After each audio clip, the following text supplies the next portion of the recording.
نحمده ونستعينه ونستغفره ونعوذ بالله من شرور أنفسنا ومن سيئات أعمالنا من يهده الله فلا مضل له ومن يضلله فلا هادي له وأشهد أن لا إله إلا الله وحده لا شريك له وأشهد أن محمدا عبده ورسوله يا أيها الذين آمنوا اتقوا الله حق تقاته ولا تموتن إلا وأنتم مسلمون يا أيها الناس اتقوا ربكم الذي خلقكم من نفس واحدة وخلق منها زوجها وبث منهما رجالا كثيرا ونساء واتقوا الله الذي تساءلون به والأرحام إن الله كان عليكم رقيبا يا أيها الذين آمنوا اتقوا الله وقولوا قولا سديدا يصلح لكم أعمالكم ويغفر لكم ذنوبكم ومن يطع الله ورسوله فقد فاز فوزا عظيما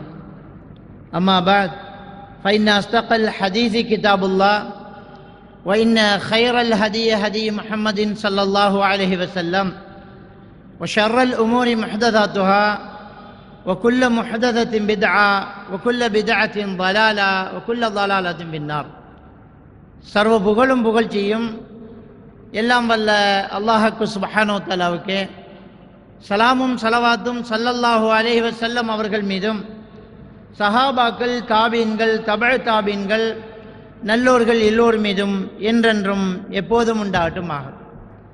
அன்புக்குரிய அருமை சகோதரர்களே, அல்லாஹ்வுக்கு சுப்ஹானஹு வ தஆலாவை நாம் நெருங்கி தொடர்பு வைத்து கொண்டிருக்கக்கூடிய,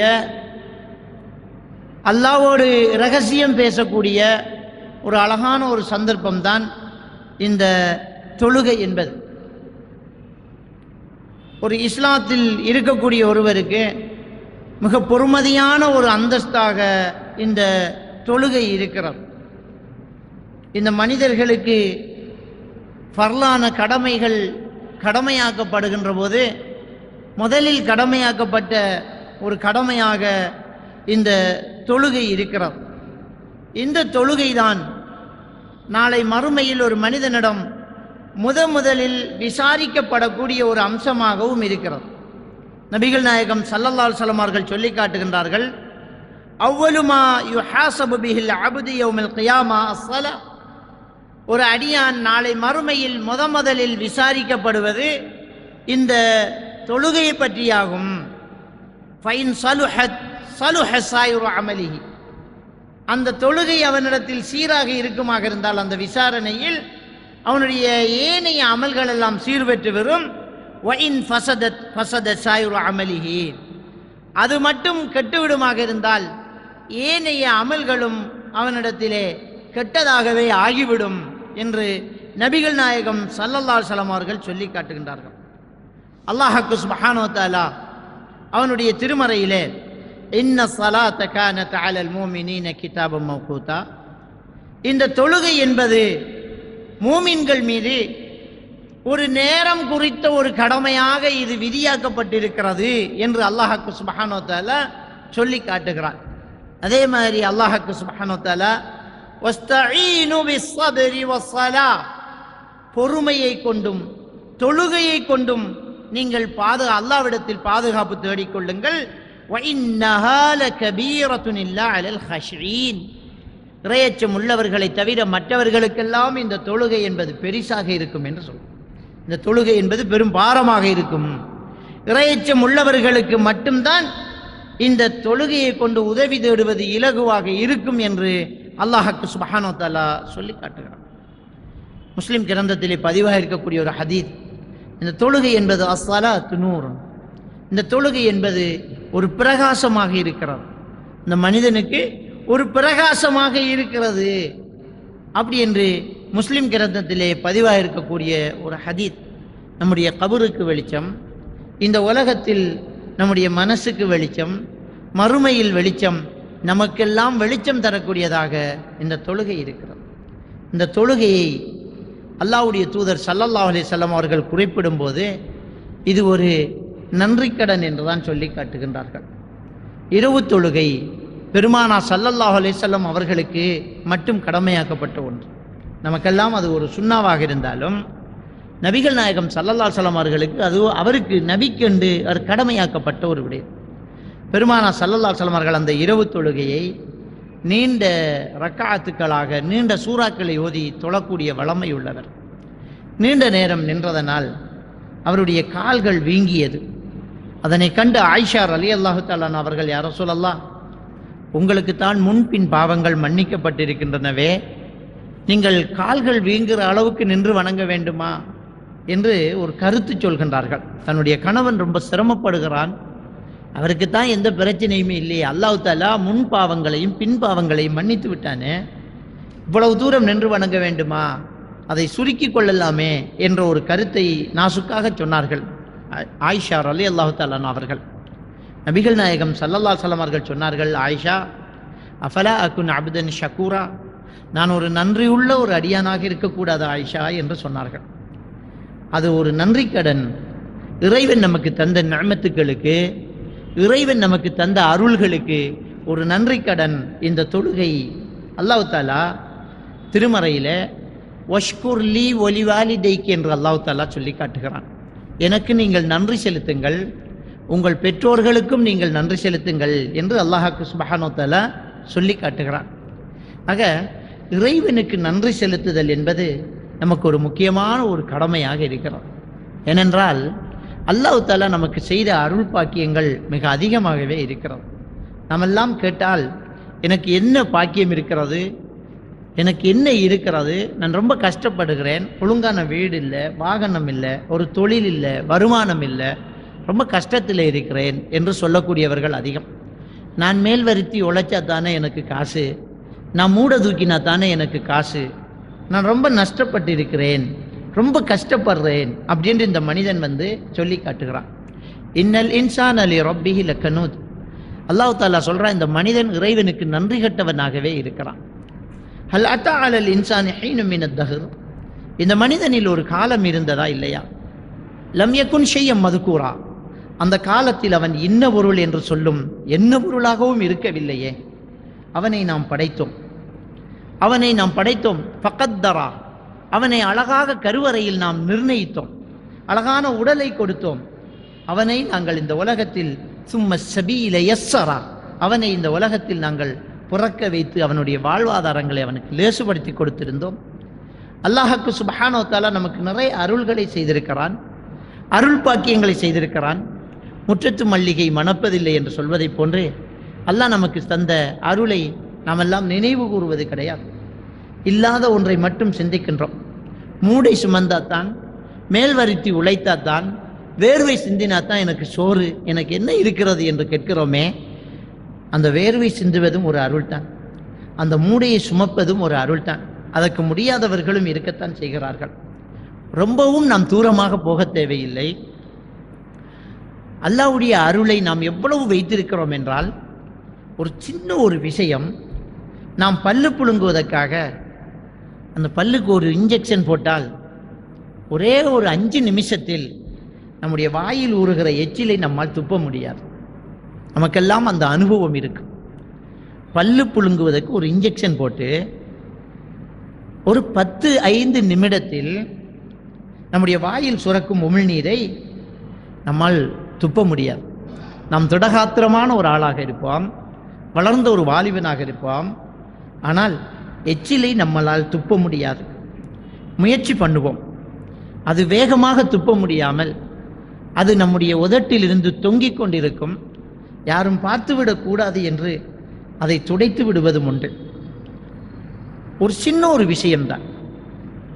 நம்முடைய வாயில் சுரக்கக்கூடிய எச்சிலை துப்புவதற்கு கூட நமக்கு அல்லாஹ் அருள் தந்திருக்கிறான். ஒரு நரம்பை சுளுக்கி விட்டால், ஒரு சதையை மரத்து போக வைத்து விட்டால் நம்மால் எச்சி கூட துப்ப முடியாது, நம்மால் பேச முடியாது, நம்மால் சாப்பிட முடியாது, நம்மால் எழுந்து நிற்க முடியாது. இறைவன் நமக்கு என்ன தந்தான் என்று சொல்கிறோமே, நாம் கூழோ கஞ்சியோ இருப்பதை சாப்பிடுகிறோமே, அதை சாப்பிடுவதற்கு அல்லாஹ் நமக்கு அருள் தந்திருக்கிறான்.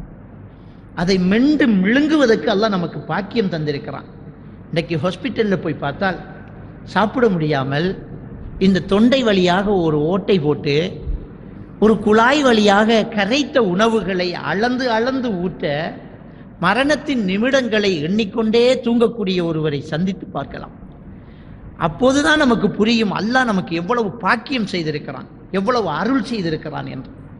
நபிகள் நாயகம் ஸல்லல்லாஹு அலைஹி வஸல்லம் அவர்கள், நான் ஒரு நன்றியுள்ள ஒரு அடியானாக இருக்கக்கூடாதா என்று கேட்டாரே, பெரும் சீமானாக பெரும் பெரும் கோடி சொத்துக்களுக்கு சொந்தக்காரராக அவர் இருந்தது கிடையாது.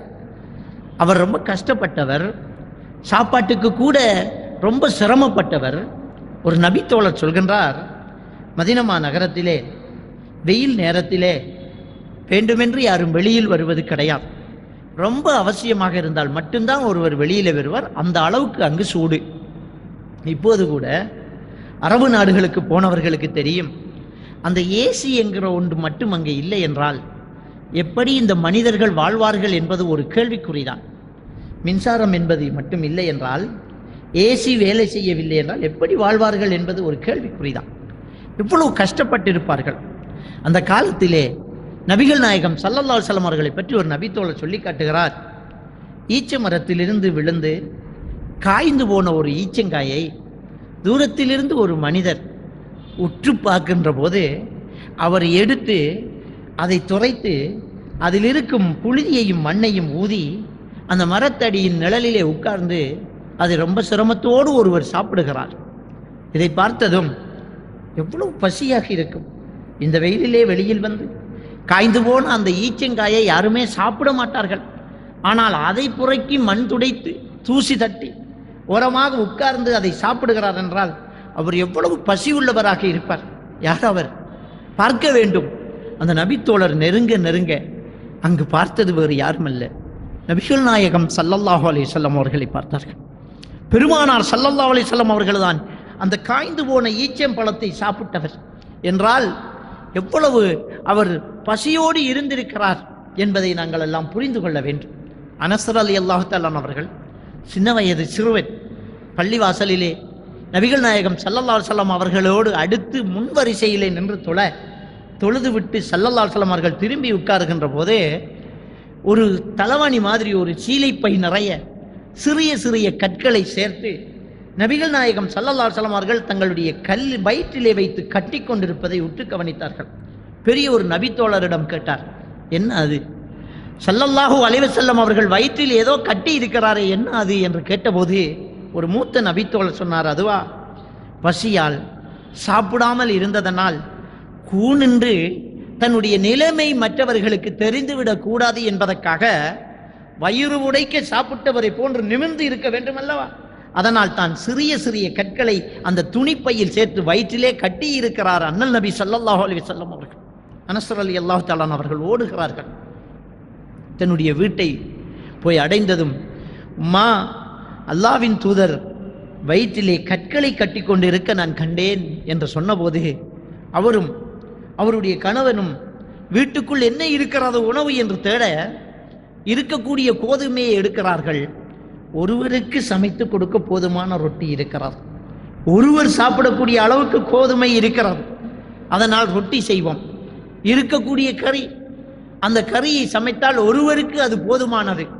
மகனிடம் சொன்னார்கள், போய் நபி அவர்களிடம் நீங்கள் அல்லது உங்களோடு ஒருவர் வீட்டுக்கு விருந்துக்கு வரலாம் என்று என்னுடைய தாய் அழைத்தார்கள் என்று சொல்லிவிடுங்கள் என்று சொல்ல, அனஸ் ரலியல்லாஹு தஆலா அவர்கள் நபிகள் நாயகம் ஸல்லல்லாஹு அலைஹி வஸல்லம் அவர்களிடம் போய் தெளிவாக சொன்னார்கள், என் தாய் உங்களை விருந்துக்கு அழைத்து வர சொன்னார்கள், நீங்கள் அல்லது உங்களோடு ஒருவர். உடனே தோழர்களை பார்த்து, தோழர்களே, அனசுடைய வீட்டிலே எல்லோருக்கும் உணவு தயாராகிறது, வாருங்கள் என்று சொல்ல, அனஸ் ரலியல்லாஹு தஆலா அவர்கள் நான் நாசமாகிவிட்டேன் என்று ஓடி வருகின்றார்கள். நபி வருவதற்கு முன்னால் அவர் ஓடி வருகின்றார். ஓடி வந்து, தாயே, நான் அவரிடம் சொன்னேன், அவ்வளவு பேரையும் அவர் கூப்பிட்டு விட்டார் என்று சொன்னபோது நான் சொன்னதை நீ தெளிவாக சொன்னாயா என்று கேட்டார்கள். ஆம், நீங்கள் சொன்னதை அப்படியே சொன்னேன். அப்படியே சொன்னீரா? அப்படியே சொன்னேன். அப்படி என்றால் பயப்படாதே, அல்லாஹ்வின் தூதர் எது செய்தாலும் அதில் ஒரு அர்த்தம் இருக்கும் என்றார்கள்.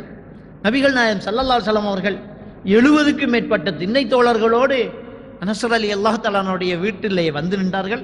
வாசலிலே மக்கள் எல்லாம் கூட்டமாக இருக்க ஸல்லல்லாஹு அலைஹி வஸல்லம் அவர்கள் வந்து, ரொட்டியை கல்லிலே மூடியே வையுங்கள், சமைத்த கறியை துறக்காமலே வைத்து விடுங்கள் என்று சொல்ல, பெருமானா ஸல்லல்லாஹு அலைஹி வஸல்லம் அவர்கள் ஒரு அற்புதம் செய்தார்கள். அல்லாஹ் அவருக்கு ஒரு கராமத்தை கொடுத்தான். ரொட்டி கல்லிலிருந்து எடுக்க எடுக்க வந்து கொண்டிருந்தது, அந்த கறியை வைக்க வைக்க வந்து கொண்டிருந்தது.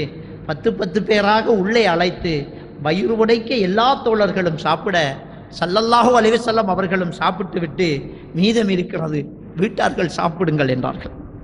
மீதம் இருக்கிறது வீட்டில் உள்ளவர்கள் எல்லாம் சாப்பிடுங்கள் என்றார்கள்.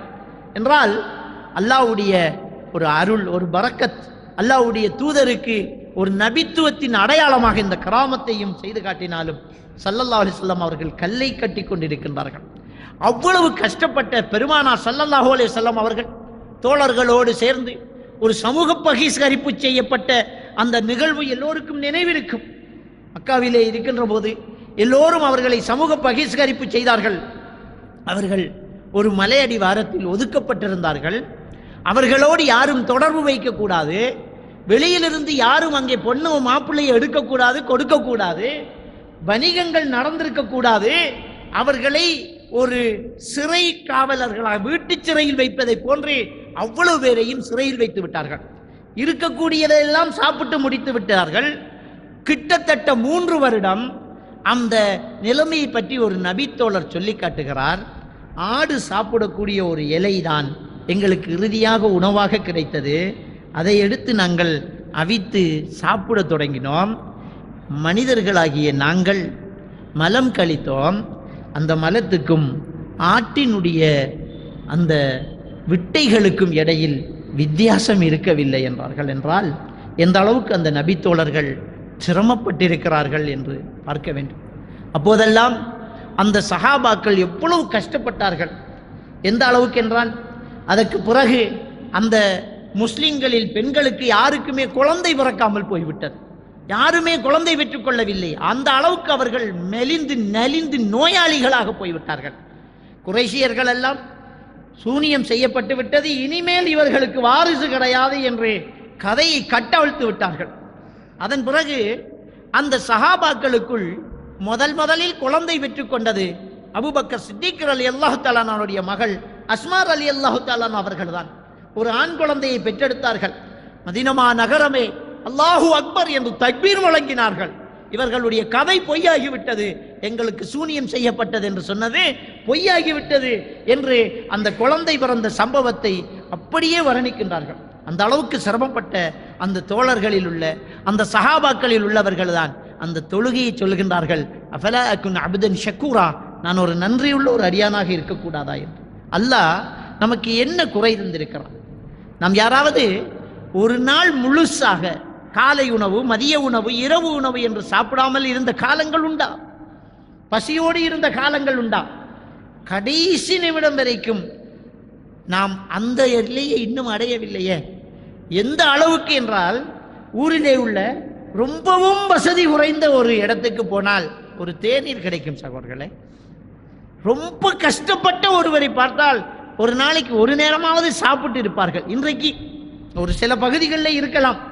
ஆனால் ஆயிஷா ரலியல்லாஹு தஆலா அவர்கள் சொன்னார்கள், தொடராக எங்களுடைய வீட்டிலே 3 நாட்கள் அடுப்பெரித்தது கிடையாது என்றார்கள். தொடராக எங்களுடைய வீட்டிலே 3 நாட்கள் அடுப்பெரித்தது கிடையாது. இன்றைக்கு சமைத்தால் சில வேளை நாளைக்கும் சமைக்கலாம், ஆனால் 3வது நாள் சமைத்த சரித்திரமே கிடையாது. தொடராக அடுத்தடுத்து 3 நாட்கள் சமைத்த சரித்திரமே எங்களுடைய காலத்தில் கிடையாது. அப்ப ஆயிஷா ரலியல்லாஹு தஆலா அவர்களிடத்திலே அவருடைய சகோதரர் மகன் கேட்கின்றார்கள், அன்னையே அப்படி என்றால் நீங்கள் என்ன செய்வீர்கள் என்று கேட்டபோது, ஈச்சப்பழமும் தண்ணீரும் தான் எங்களுடைய உணவு என்று ஆயிஷா ரலியல்லாஹு தஆலா அவர்கள் சொன்னார்கள். ஈச்சம்பழமும் தண்ணீரும் எங்களுடைய உணவு என்றார்கள். என்றால் இன்றைக்கு நாம் எவ்வளவு பாக்கியங்களோடு இருந்திருக்கிறோம்.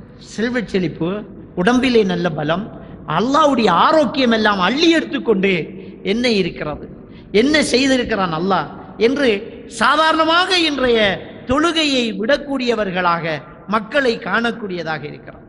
இந்த தொழுகை என்பது அவ்வளவு சிரமப்பட்டிருக்கக்கூடிய அந்த நபித்தோழர்களுக்கு எதிரிகளால் கஷ்டம், பசியால் கஷ்டம், அவர்களுடைய வாழ்வாதாரங்களால் கஷ்டம், இப்படியான அந்த கஷ்டங்களோடு அவர்கள் இருக்கும்போது அந்த தொழுகையை அவர்கள் எவ்வாறு ரசித்தார்கள் என்றால், அபுதாவுதிலே வரக்கூடிய ஒரு ஹதீஸ், நபிகள் நாயகம் ஸல்லல்லாஹு அலைஹி வஸல்லம் அவர்கள் பிலால் ரலியல்லாஹு தஆலா அவர்களை பார்த்து சொல்வார்கள், கும் யா பிலால் ஃபரிஹ்னா பிஸ்ஸலா, பிலாலே எழுப்புங்கள்.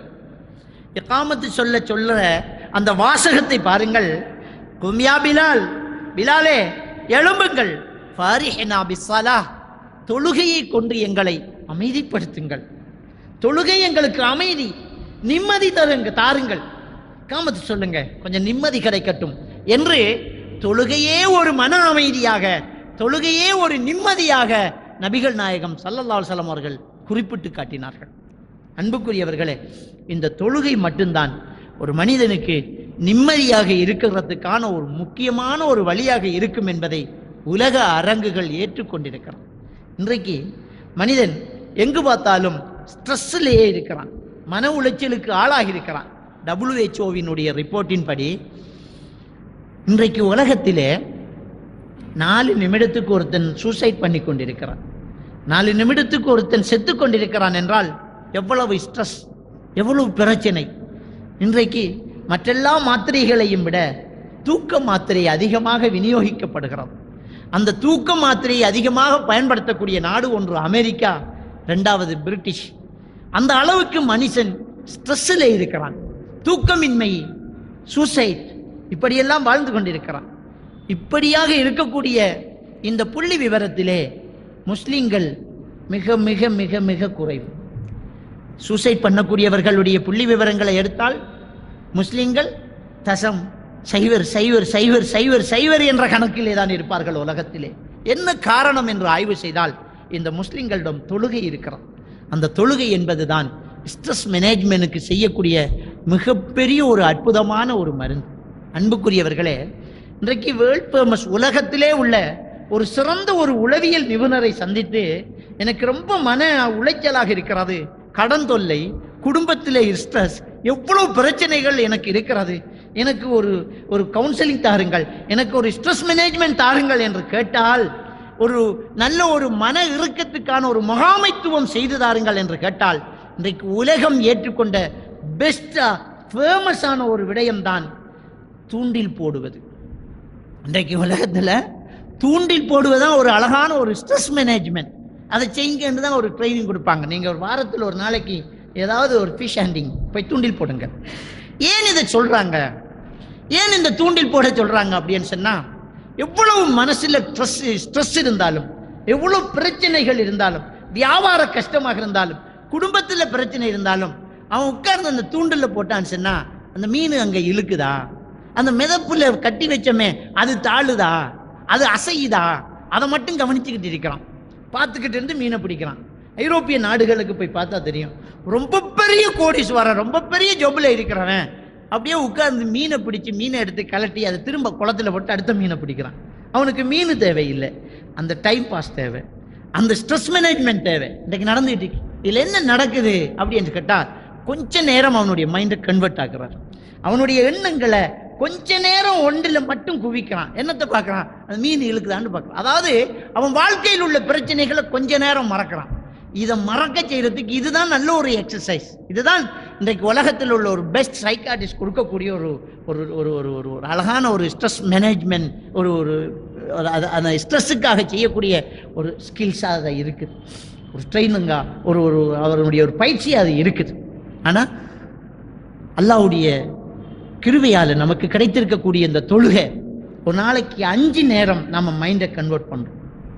நம்ம எவ்வளோ பெரிய பிஸியான ஆளாக இருந்தாலும், அவர் இந்த நாட்டை ஆண்டுகிட்டு இருக்கக்கூடிய ஒரு ஜனாதிபதியாக இருந்தாலும், முஸ்லீமாக இருந்தால், அவர் என்ன செய்வார், அந்த நேரத்துக்கு எல்லாத்தையும் அப்படியே விட்டுட்டு, கடையை விட்டுட்டு, பிஸ்னஸை விட்டுட்டு, கோடிக்கணக்கான பில்லை விட்டுட்டு, எவ்வளோ பெரிய ஸ்ட்ரெஸ்ஸாக இருந்தாலும், அவர் ஃப்ளை பண்ணிட்டு இருந்தாலும், விமானத்தில் போனாலும், ட்ரெயினில் போனாலும், பஸ்ஸில் போனாலும், அந்த நேரம் வந்தாச்சு, ரிலாக்ஸ்.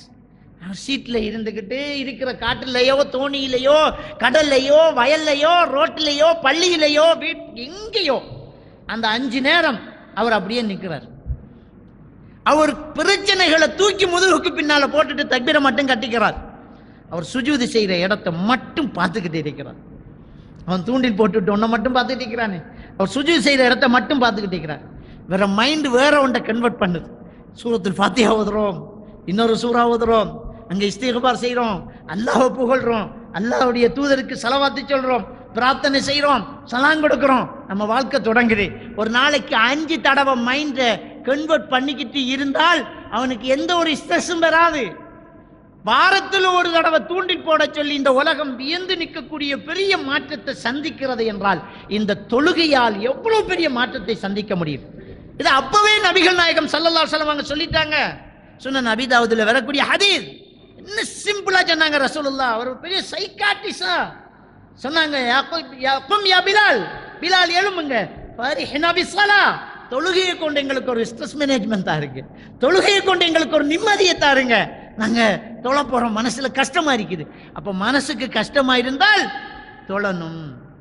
ஆனா சூரா அல் மஆரிஜ் 70வது அத்தியாயம் 19, 20, 21வது வசனத்தில் அல்லாஹ் தஆலா சொல்லி காட்டுறான், இன்னல் இன்சான குலிக ஹலூஆ, நிச்சயமாக இந்த மனிதன் அவசரக்காரனாகவே படைக்கப்பட்டிருக்கிறான். இதா மஸ்ஸஹு ஷர்ரு ஜஸூஆ, இந்த மனிதனுக்கு ஒரு கெடுதி வந்துவிட்டால் பதறுகிறான். இந்த மனுஷனுக்கு ஒரு கெடுதி வந்துவிட்டா என்ன செய்யறான்? பதறுகிறான். வஇதா மஸ்ஸஹுல் கைர் மனுஆ, ஆனால் அவனுக்கு ஒரு நல்லது நடக்குமாக இருந்தால், ஒரு நன்மை அவனை வந்து தொடுமாக இருந்தால் அது மற்றவர்களுக்கும் பிழைக்க கூடாது, நம்ம மட்டும் எடுத்துக்கொள்ளணும், அடுத்ததுக்கிட்ட போகாம தடுத்துக்கிறான். இதா மஸ்ஸஹுல் கைர் மனுஆ, ஒரு நல்லது நடக்குதா அடுத்தவன்ட்ட போகக்கூடாதுன்னு எல்லாத்தையும் எடுக்கணும்னு அவசரப்படுறான், தடுக்கிறான். கெட்டது நடந்தா பதறுகிறான். இது இந்த மனிதனுடைய இயல்பு. இதை சொல்லிட்டு அல்லாஹ் தஆலா சொல்றான், இல்லல் முஸல்லீன், தொழுகையாளிகளை தவிர அவன்கிட்ட இந்த தடுமாற்றம் வராது. தொழுகையாளிக்கிட்ட இந்த தடுமாற்றம் இல்லவே இல்லை, அவன் அதை செய்ய மாட்டான் அப்படி என்று அல்லாஹ் சுப்ஹானஹு வ தஆலா அவ்வளவு தெளிவாக சொல்லி காட்டுறான்.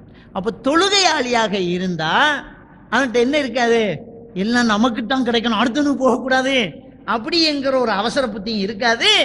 அதே மாதிரி பிரச்சனைன்னு வந்தா தடுமாற்றமும் வந்துடாது. என்ன பிரச்சனை வந்தாலும் அல்லாஹ்வுடைய நாட்டம் தானே வரும். என்னதான் சொத்துக்கள் சேர்ந்தாலும் நமக்கு தானே கிடைக்கும். இது தொழுகையாளிகளை தவிர மற்றவனுக்கு தான் இருக்கும்ங்கிறான் அல்லாஹ். இப்போ பாருங்க, இன்னைக்கு அரபு நாடுகளுக்கு போய் பாருங்க, பெரிய நகை கடைக்குள்ள போய் பாருங்க, அங்கே கிலோ கணக்கில் நகை வேண்டிட்டு இருப்பான், அள்ளி எடுத்துக்கிட்டு இருப்பான். 50 கிராம், 100 கிராம், 200 கிராம், இப்படித்தான் அங்கே வாங்குவான் நகையை. அப்படியே மேசையில் போட்டு வியாபாரம் பண்ணிட்டு இருக்கிறான். பாங்கு சத்தம் கேட்கும், ஹலி அவல் சலா பாதன் ஷுகுல் அள்ளி அள்ளிடுவான். முதல் தொழுகை, பிறகு வியாபாரம், போச்சு நிப்பாட்டுங்கன்றுவான். கையில் இருக்கிறத வேண்டி எடுத்து கடையை மூடிடுவான். என்ன காரணம்? என்ன காரணம்? நமக்கு எழுதப்பட்டது கிடைக்கும், நமக்கு எழுதப்பட்ட கிடைக்கும். அப்ப இவன் பக்கத்து கடைக்கு போவானே, போகட்டும். நம்ம வர வேண்டிய பில் அங்கே போய்த்துருமே, போகட்டும். அப்ப அல்லாஹ் இப்ராஹிம் என்ன சொல்றான், வைதா மஸ்ஸஹுல் கைர், அவனுக்கு ஒரு நலவு வந்து விடுமாக இருந்தால் மனுஆ, அடுத்தவன்கிட்ட போகாம தடுப்பான். நல்ல ஒரு வியாபாரம் கிடைக்குதா அடுத்தவன்கிட்ட போகாம தடுப்பான். இல்லல் முஸல்லீன், தொழுகையாளியை தவிர. தொழுகையாளி அந்த தொழுகை நேரம் வந்துட்டா உனப்பாவது போட்டுட்டு போயிட்டே இருப்பான். அங்கதான் ரிலாக்ஸ் இருக்கு, அங்கதான் நிம்மதி இருக்குது. காசு பணம் நிம்மதி தராது, காசு பணம் நிம்மதி தராது. இந்த மனசுல ஒரு அமைதி, அதுதான் நமக்கு தேவை. இருக்கும் இல்லாம இருக்கும். அப்ப ஒரு கெட்டது கிடைச்ச உடனே பதறவும் மாட்டான் இந்த மூமின். இந்த ஒரு தொழுகையாளி நமக்கு வந்த வாய்ப்பு இன்னொருத்தனுக்கு போகக்கூடாது என்று தடுக்கவும் மாட்டான். இவன் தான் ஒரு தொழுகையாளி என்கிறத அல்லாஹ் சுப்ஹானஹு வ தஆலா அழகா சூரா அல் மஆரிஜில் சொல்லி காட்டுறதை நாங்கள் பார்க்கலாம். அன்புக்குரியவர்களே, இந்த தொழுகையினுடைய அவசியம், அதனுடைய கட்டாய விஷயத்தை நாங்கள் தெளிவாக புரிஞ்சு கொள்ளணும். இன்ன ஸலாத் கானத் அலல் மூமினின கிதாபம் மவ்கூத்தா, நிச்சயமாக இந்த தொழுகை என்பது இந்த மூமின் மீது ஒரு நேரம் குறித்த கடமையாக்கப்பட்டுள்ளது என்று அல்லாஹ் தஆலா சொல்லி காட்டுறான். அதே மாதிரி சொல்றான், இன்ன ஸலாத்த தன்ஹா அனில் ஃபஹ்ஷாஇ வல் முன்கர், இந்த தொழுகை என்பது மானக்கேடான விடயங்களை இருந்து, பாவமான காரியங்கள் இருந்து இந்த மனிதனை தடுக்கக்கூடியது என்று அல்லாஹ் தஆலா சொல்றான். மானக்கேடான விடயங்கள் இருந்து, பாவமான காரியங்கள்ல இருந்து இந்த மனிதனை தடுக்கக்கூடியது அதான் இந்த தொழுகை அப்படி என்று அல்லாஹ் தஆலா சொல்றான். அப்ப கண்டிப்பாக தொழக்கூடிய ஒருவனிடத்துல கொஞ்சம் கொஞ்சமாக பாவங்கள் குறைந்து கொண்டிருக்கும். அவனிடத்தில் இருக்கக்கூடிய மானக்கேடான விடயங்கள் என்ன செய்யும்? நீங்கி கொண்டிருக்கும். அல்லாஹ்வுடைய வார்த்தை ஒருபோதும் பொய்யாகாது. Doctor Keith Moore the text book of basic of cell biology என்ற புக் எழுதுறான். அவன் தான் அந்த உலகத்திலேயே மனிதனுடைய உடம்பில் இருக்கக்கூடிய ஒவ்வொரு உறுப்பின் சிறிய பகுதி செல் என்று சொன்னவன். அந்த செல்லை கூறு போட்டு பிரித்தவன் அவன்தான். செல்லை பிரித்தால் இருப்பது சைட்டோபிளாசம், சைட்டோபிளாசமை எடுத்தால் வருவது தண்ணி, தண்ணியிலிருந்து தான் ஒவ்வொரு உயிரும் என்று சொன்ன முதல் சயின்டிஸ்ட். கடைசியும் அவன் தான், முதலும் அவன் தான். அவன் டாக்டர் கீத்மூர். அவன் சொன்ன அதே விஷயம் குர்ஆன்ல இருக்கிறத கண்டு ஆச்சரியப்படுறான். அல்லாஹ் தஆலா சொல்லி காட்டுறான், வஜஅல்னா குல்ல ஷைஇன் ஹய்யின் மினல் மா, தண்ணீரிலிருந்து தான் ஒவ்வொரு உயிரையும் படைத்தேன்ங்கறான். அவனுடைய ஆய்வின்படி தண்ணீரிலிருந்து அடுத்த கட்டம் சைட்டோபிளாசம், சைட்டோபிளாசம்ல இருந்து அடுத்த கட்டம் செல், செல்லிலிருந்து டிஷ்யூ, டிஷ்யூ உடல் உறுப்புகள், உயிர்கள் என்று சொன்னான். அந்த அளவுக்கு அவன் வியந்து போய் குர்ஆனை ஆய்வு செய்கிறான். அவனுடைய அதிசயத்தை, புருவத்தை பில்லாக்கக்கூடிய இன்னொரு காரியம் இந்த குர்ஆனில் காத்திருக்கிறான். தொழுகை மானக்கேடான விடயங்களையும் பாவமான காரியங்களையும் உங்களுக்கு தடுக்கும் என்ற வசனத்தில் வியந்து போய் அவன் கற்று எழுதுகிறான். அவன் இஸ்லாத்துக்கு வரவில்லை, குர்ஆன் உண்மை என்று அடித்து சொல்கிறான். என்ன சொல்கிறான் என்றால், ஒரு மனிதனுடைய நெற்றி பகுதியில் இருக்கக்கூடிய ஒரு சுரப்பி தான், ஒரு ஹார்மோன். அந்த ஹார்மோன் தான் அவனுக்கு பாசிட்டிவ் தாட்ஸை அதிகப்படுத்தக்கூடியதும் நெகட்டிவ் தாட்ஸை அதிகப்படுத்தக்கூடியதும். ஆனால் ஒரு மனிதனுடைய நெற்றி பகுதி புவியீர்ப்பு விசையோடு நேரடியாக தாக்கம் செலுத்தும் போது பாசிட்டிவ் தாட்ஸை உண்டாக்கக்கூடிய ஹார்மோன் அதிகமாக சுரக்கும் என்பதை அவன் எப்போதோ ஆய்வு செய்திருக்கிறான். தொழுகையில் நெற்றி நிலத்திலே வைக்கப்படுகிறது. நெற்றி நிலத்திலே வைக்கப்பட்டால் பாசிட்டிவ் தாட்ஸ் அதிகமாகும். பாசிட்டிவ் தாட்ஸ் அதிகமானால் அவன் மானக்கேடான விடயங்கள், பாவமான காரியங்கள் என்று விலகுவான். இந்த ஒரு விஞ்ஞானத்தை 1500-400 ஆண்டுகளுக்கு முன்னால் படிக்காத ஒருவரால் சொல்ல முடியாது. இது அல்லாஹ்வுடைய வாசகம் தான் என்பதை டாக்டர் கீத்மூர் அடித்து சொல்கிறான் என்றால் எந்த அளவுக்கு இந்த தொழுகையை நாம் கடைபிடிக்க வேண்டும் என்பதை புரிந்து கொள். எவனோ ஒரு சயின்டிஸ்ட் சொன்னதுக்காக அல்ல, அல்லாஹ் குர்ஆனில் சொன்னதற்காக, அதை புரிந்து கொள்வதற்காக இந்த சரித்திரத்தை சொல்கிறேன். அல்லாஹ் குர்ஆனில் சொன்னதற்காக இந்த தொழுகை நாம் கடைபிடிக்க வேண்டும். இந்த தொழுகை மானக்கேடான விடயங்கள், பாவமான காரியங்கள் இருந்து நம்மை பாதுகாக்கும். இந்த தொழுகை நமக்கு மனசுக்கு நிம்மதி தரும். இந்த தொழுகை என்பதுதான் நமக்கு பிரகாசமாக இருக்கும், மனசுக்கும் வெளிச்சம், கபருக்கும் வெளிச்சமாக இருக்கும். அதெல்லாம் ஹதீஸ், ஸலாத்து நூறுன் என்றார்கள் ஸல்லல்லாஹு அலைஹி வஸல்லம் அவர்கள். இந்த தொழுகை ஒரு பிரகாசம் தான் என்றார்கள் முஸ்லிம் கிரந்தத்திலே பதிவா இருக்கக்கூடிய ஹதீஸ். அதனால் இந்த தொழுகையை நாம் பின்பற்ற வேண்டும். இந்த தொழுகை ஒரு மனிதன் இறைவனுக்கு செய்யும் நன்றி கடன். ஒரு மனிதன் நன்றியுள்ளவனாக இருக்க வேண்டும் என்றால் இந்த தொழுகையை அவன் கடைபிடிக்க வேண்டும் என்பதை நபிகள் நாயகம் ஸல்லல்லாஹு அலைஹி வஸல்லம் அவர்கள் சொன்னார்கள். அந்த நன்றி உணர்வு இயல்போடு இயற்கையாக நம்மோடு இணைந்து கொண்டது. அதை அல்லாஹ்விடத்தில் மட்டும் நாம் செலுத்த மறுக்கிறோம். எவனாவது நமக்கு ஒரு விருந்து உபசாரம் செய்தால் மறுபடி அவனை வீட்டுக்கு அழைக்க பார்க்கிறோம். எவனாவது ஒரு ஆபத்தில் நமக்கு உதவினால் அவனுக்கு பிரதி உபகாரம் செய்ய வேண்டும் என்று சொல்கின்றோம். எவனாவது நமக்கு ஒரு உதவி செய்தால் அவனை கண்ட இடத்திலேயே நின்று அவனுக்கு ஒரு நன்றி செலுத்த பார்க்கிறோம் என்றால் நன்றி உணர்வு இயல்பாகவே இருக்கிறது. அவன் நல்லவன், கெட்டவன், பெரியவன், சிறியவன் எவனாக இருந்தாலும் நன்றி உணர்வு இயற்கையாக இணைந்து கொண்ட மனித உருவம் நாம். ஆனால் அல்லாஹ்விடத்தில் மட்டும் நன்றி கெட்டவனாக இருக்கிறோம். அல்லாஹ் தந்த உடம்பு, அல்லாஹ் தந்த வாழ்வு, அல்லாஹ் தந்த காற்றை சுவாசிக்கிறோம். அல்லாஹ் நமக்கு எவ்வளவோ அருள் செய்திருக்கிறான். ஆனால் அல்லாஹ்வுக்கு நன்றி செலுத்துவது மட்டும் இல்லை. அல்லாஹ்வுக்கு நன்றி செலுத்தி தொழுகையை செய்யோம், நம்முடைய நெற்றியை சுஜூதிலே வைப்போம் என்றால் அது மட்டும் நடப்பதாக தெரியவில்லை. இன்னும் ஒரு படி மேலாக ஒரு சாரார், அல்லாஹ் இவ்வளவும் தந்திருக்க எங்கேயோ ஒரு கபரில் அடக்கப்பட்டு தன்னைத்தானே காப்பாற்றிக் கொள்ள முடியாமல் மரணித்து போன ஒரு மகானுடைய அடக்க ஸ்தலத்திலே போய் உயிர் பிச்சை கேட்கிறார்கள். எவ்வளவு பெரிய நன்றி கடன், எவ்வளவு பெரிய ஒரு நன்றி கெட்ட தன்மை இது. இது நன்றி கடனா? சிந்தித்து பாருங்கள் அன்புக்குரிய இஸ்லாமிய சகோதரர்களே. தொழுகை என்பது ரொம்ப பெரிய ஒரு முக்கியமான ஒரு கடமை. அதை நானும் நீங்களும் கடைப்பிடித்து வாழ வேண்டும். எல்லாம் வல்ல அல்லாஹ்வுக்கு சுப்ஹானஹு வ தஆலா நம் அனைவருக்கும் அந்த தொழுகையை கடைப்பிடித்து இறுதி வரை வாழ்வதற்கு தௌஃபீக் செய்வானா. அன்புக்குரிய இஸ்லாமிய சகோதரர்களே, இந்த தொழுகை என்பது நமக்கு எவ்வளவு பெரிய முக்கியமான ஒரு கடமை. அது மறுமையில் முதலில் விசாரிக்கப்படக்கூடிய ஒரு அம்சம். அதுக்கு மட்டும் நம்மிடத்திலே நல்ல பதில் இருக்குமாக இருந்தால் ஏனைய அமல்கள் எல்லாம் சீர்பெற்று விடும் என்பதை அண்ணல் நபி ஸல்லல்லாஹு அலைஹி வஸல்லம் அவர்கள் சொல்லி தந்ததையெல்லாம் நாம் பார்த்தோம். இந்த தொழுகை என்பதை பொடுபோக்காக விடக்கூடியவர்களுடைய நிலை என்ன? அந்த தொழுகையை அசால்ட்டாக அதை கவனிக்காமல் விடக்கூடியவர்களுடைய நிலை என்ன அப்படி என்று பார்த்தால் அல்லாஹ் தஆலா அவனுடைய திருமறையிலே சொல்லி காட்டுகிறான். நரகவாதிகளை பார்த்து சொர்க்கவாதிகள் கேட்பார்கள், மா சலக்கக்கும் ஃபீ சக்கர், இந்த சக்கர் என்ற அந்த நரகத்துக்குள் உங்களை தள்ளிவிட்டது எது என்று கேட்பார்கள். அதுக்கு அவர்கள் சொல்வார்கள், லம் நகு மினல் முஸல்லீன், நாங்கள் தொழாமல் இருந்து விட்டோம் என்று சொல்வார்கள். தொழாமல் இருந்து விட்டோம். காவிர்கள்லாம் அங்கே போகல, தொழலன்னு காவி சொல்லுவானா? மொத்தல அவன் அல்லாவே ஏற்றுக்கொள்ளல, அவன் தொழலன்னு சொல்லுவானா? நாங்கள் அல்லாஹ்வை நம்பலன்னு சொல்லுவான். ஆனால் இவர் யாரு என்று சொன்னால் நாங்கள் தொழாமல் இருந்துட்டோம் என்று சொல்றார் என்றால் தொழுகை அவசியம் என்று தெரியும், தொழாமல் விட்டுட்டாரு. அவர் சக்கர் என்கிற அந்த நரகத்தில் இருக்கிறார். அந்த சக்கர் என்கிற நரகத்தை பற்றி அல்லாஹ் தஆலா சொல்லும்போது 70வது அத்தியாயத்தில் சொல்லி காட்டுறான், லவ்வாஹத்துல் லில் பஷர். அது மனிதனுடைய தோலை கலட்டி விடக்கூடியது. அந்த நெருப்பை நெருங்கும் போது அவன் தோல் கலண்டுருவான் அந்த சூட்டில். ஆனால் யுஈதுஹுல்லாஹு கமா கான், நபிகள் நாயகம் ஸல்லல்லாஹு அலைஹி வஸல்லம் அவர்கள் சொன்னார்கள், இருந்தது மாதிரி திரும்ப அல்லாஹ் ஆக்குவான், தண்டிக்கிறதுக்காக வேண்டி புதிய தோலை போத்திடுவான், திரும்ப அது கலண்டுடும். அந்த அளவுக்கு ஒரு கொடுமையான ஒரு இடத்துல அந்த நரகத்தில் இந்த தொழுகையை விட்டவர்கள் இருக்கிறாங்க என்கிறத அல்லாஹ் சுப்ஹானஹு வ தஆலா சொல்லி காட்டுறான். அதனால இந்த தொழுகை என்பதில் நாங்கள் ரொம்ப பேணுதல் உள்ளவர்களாக இருக்கணும். எந்த சாட்டுமே சொல்லக்கூடாது, எந்த சாட்டுமே சொல்ல முடியாது. என்ன தொழுகைக்கு சாட்டு என்ன, பயணத்தில் இருக்கிறேன், பஸ்ஸில் போனேன், சரியான காயம், பெண்டேஜில் படுத்துட்டேன், கொஞ்ச நாள் நோயில் இருந்துட்டேன், பவா கிடைச்சி, சின்ன பிள்ளை மூத்துறோம், எதுக்குமே சாட்டு கிடையாது. தொழுகையை பொறுத்த வரைக்கும் இந்த தொழுகையை விடுறதுக்கு எந்த ஒரு சாட்டுமே கிடையாது. என்ன நிலையிலையும் நீ தொழுதான் ஆகணும். யுத்த நேரங்கள், யுத்த சந்தர்ப்பங்களில் சஹாபாக்கள் சொல்றாங்க, யுத்த சந்தர்ப்பங்களில் தொழுதார்கள். சஹாபாக்கள் தொழுதாங்க. எப்படி தொழுதாங்க? எத்தனை ரக்காத் தான்? ஒரு ரக்காத் தான். இமாமு நிற்பாரு, நிற்கிறவங்க ஆயுதங்களோடு நிற்பாங்க, அரைவாசி பேர் இமாமோட நின்று தொழுவாங்க, அரைவாசி பேர் எதிரிகளுக்கிட்ட இருந்து பாதுகாப்புக்காக நிற்பாங்க. அவரு முதலாவது ரக்காத்தை முடிச்சுட்டு 2வது ரக்காயத்துக்கு வந்துடுவார். ஆனால் அந்த சஃபில் நின்றவங்க அந்த முதலாவது ரக்காயத்திலேயே சலாத்தை கொடுத்துட்டு அவங்க அப்படியே பின்னுக்காகுவாங்க. பின்னுக்காகனா மற்றவங்க இப்போ போய் அவரோட சஃபில் சேருவாங்க. அவர் 2வது ரக்காயத்து போய் அவங்களுக்கு சேர்த்து தொழுகை நடத்திட்டு சலாம் கொடுத்துட்டு போவாங்க.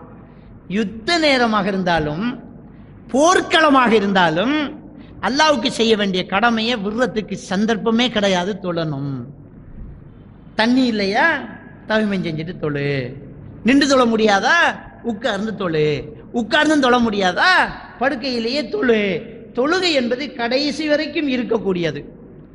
சிலர் சொல்லுவாங்க, ஞானம் கிடைச்சிட்டு எங்களுக்கு தொழ வேண்டிய அவசியம் இல்லை, நீங்கள் அந்த முதல் கட்டத்தில் ஷரியத்தில் இருக்கிறீங்க, நாங்கள் மாரிஃபாவுக்கு வந்துட்டோம் அப்படின்னு சொல்லி ஒரு குழு ஊருக்குள்ளே இருக்குது.